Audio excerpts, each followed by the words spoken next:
kahit pisong duling at hi, magandang araw. So ngayon is uwi tayo galing ng school. So ayan naman guys, no, ato uwi na tayo. Ayan.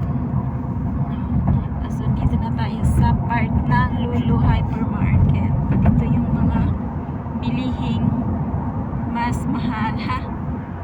Ayan. Grabe na rin patakbo ng maniho ko, sobrang bilis.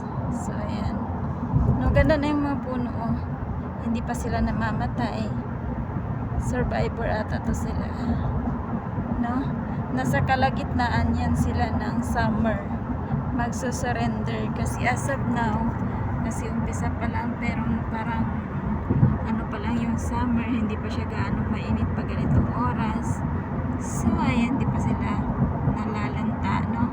Kasi nga may time talaga na grabe yung init, yung temperatura. So sa ngayon, ayan, okay pa yung mga puno, green pa sila, no? Okay ba? Ay, natutuyo, naantok pa ako. Ang kaibahan lang kasi dito sa ibang bansa, walang ano, tawag dyan, yung puno is pari-parihas. Hindi gaya sa atin, may matangkad, may iba't ibang klase ng puno dito, for sila sa puno. Kasi ayun, no? Kasi na rin siguro hindi kaya nung mga ano, puno na tumayong pang matagalan, no? Tapos ayan, oh, parang niyong siya, pero hindi yan yung tamar. Yan yung kinakain nila pagkatapos nila kumain, parang panghimagas, ganun tenant. So ayan, para lang ako nasa Pinas, hindi ko feel na nasa ibang bansa ako. Yun nga lang, malayo sa pamilya. So instead na uwi ako ngayong June, wala, na-outload kasi nga the reason is I don't have enough money, charis. Wala tayong sapat na pera. So pag uwi ng Pinas, ganun pa rin, magpaplano pa rin uuwi, pabalik pala, I mean, kasi walang pera. So mas better na magstay muna saglit, no? Saka na uuwi pag may konting ipon na.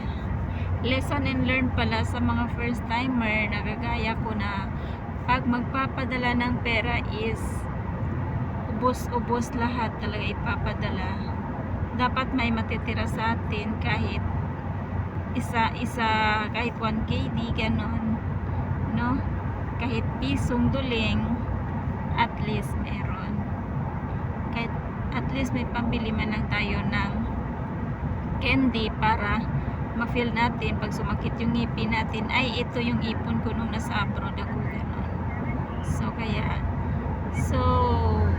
huwag magkalimutan mag-ipon, kasi para sa akin lesson and learn yung ilang taon kong pag-stay dito sa ibang planeta, sa ibang bansa na walang ipon. So instead na imbes na uuwi na sana ako ngayong taon, this coming June, wala na udlot kasi walang enough na pera, no?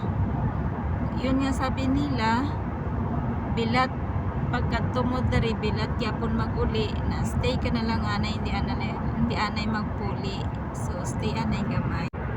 Oo, so ayan, stay konti, no? Stay anay gamay kay wala pa man ta kwarta maguli.